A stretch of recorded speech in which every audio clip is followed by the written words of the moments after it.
et des organisations internationales, Monsieur le chef de file de l'opposition, Mesdames et Messieurs les congressistes, distingués invités, Mesdames et Messieurs.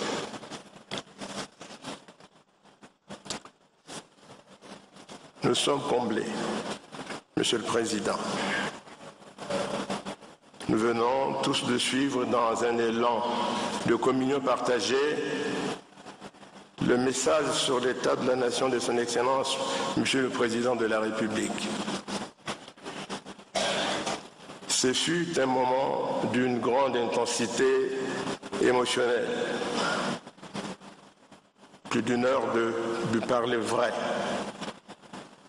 Un instant de compagnonnage complice avec un peuple qui sait apprécier l'amour du président Denis Sassou Nguesso et son indéfectible attachement pour le Congo.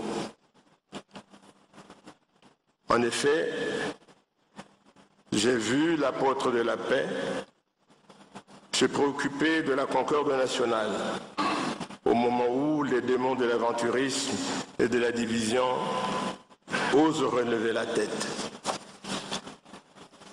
J'ai vu l'homme des masses se rassurer de voir son peuple toujours à ses côtés, prêt à relever les défis de notre époque. J'ai vu le chevalier de l'écologie exprimer ses craintes face à la montée inexorable du réchauffement climatique après un travail unanime apprécié sur la question à l'échelon international. J'ai vu l'homme du progrès rester fidèle à lui-même, décidé à poursuivre l'œuvre de désenclavement de l'Interland, de l'unification du territoire, du développement agricole, facteur décisif de l'émergence d'un écosystème agro-industriel. J'ai vu un dirigeant décider à mener un combat sans merci contre la corruption, la concussion, la fraude et l'enrichissement sans cause. J'ai perçu la sensibilité à fleur de peau d'un chef d'État face à la question de santé et de l'éducation pour tous, qui mérite une thérapie de choc. Les hôpitaux généraux viennent bientôt ouvrir leurs portes et ça va améliorer l'offre de santé. Quant à l'université Denis Sassou Nguesso, elle va sous peu accueillir ses premiers étudiants. J'ai vu un homme d'État attentif aux attentes de son peuple, qui désormais a un peu plus de manioc sur le marché, un peu plus de bananes, un peu plus de ciment.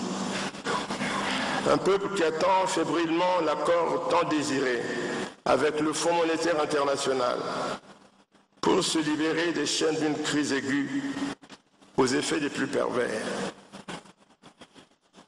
J'ai vu l'enfant de la brousse soulagé, et ce n'est pas une clause de style, suite à la réhabilitation du chemin de fer Congo-Océan, la reprise du trafic ferroviaire et l'avènement de la paix dans le pôle.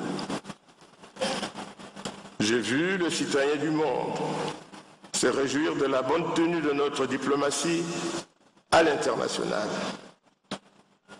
Mais aussi j'ai vu l'homme d'action, l'homme d'ordre, déterminé comme jamais à engager plus de personnel et plus de moyens pour éradiquer de manière définitive le phénomène bébé noir.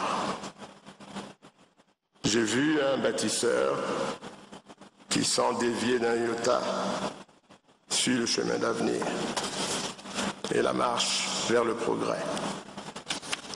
En somme, je vois émerger de la brume une embellie porteuse de croissance et d'inclusion qui annonce des lendemains meilleurs. C'est sûr, Monsieur le Président, le peuple vous accompagnera dans votre noble dessein d'aller vers l'émergence.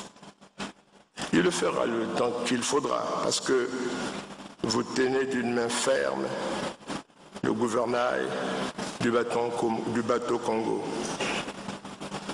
Le Parlement, réuni en congrès, saura suivre la direction stratégique que vous venez d'indiquer à grands traits ce matin. C'est autant dire, Monsieur le Président, que ce jour, 29 décembre 2018, va marquer d'une pierre blanche l'histoire bien récente du Parlement congolais pendant que l'eau va couler sous les ponts. Monsieur le Président, je saisis cette occasion solennelle pour vous souhaiter au nom de tous les congressistes nos vœux de santé, de bonheur et de prospérité pour l'année 2019. Monsieur le Président, quand j'ai dit cela, la main sur le cœur, j'ai pris acte de votre message sur l'état de la nation devant le Parlement réuni en congrès. Je déclare close la séance plénière du Parlement réuni en congrès. Je vous remercie.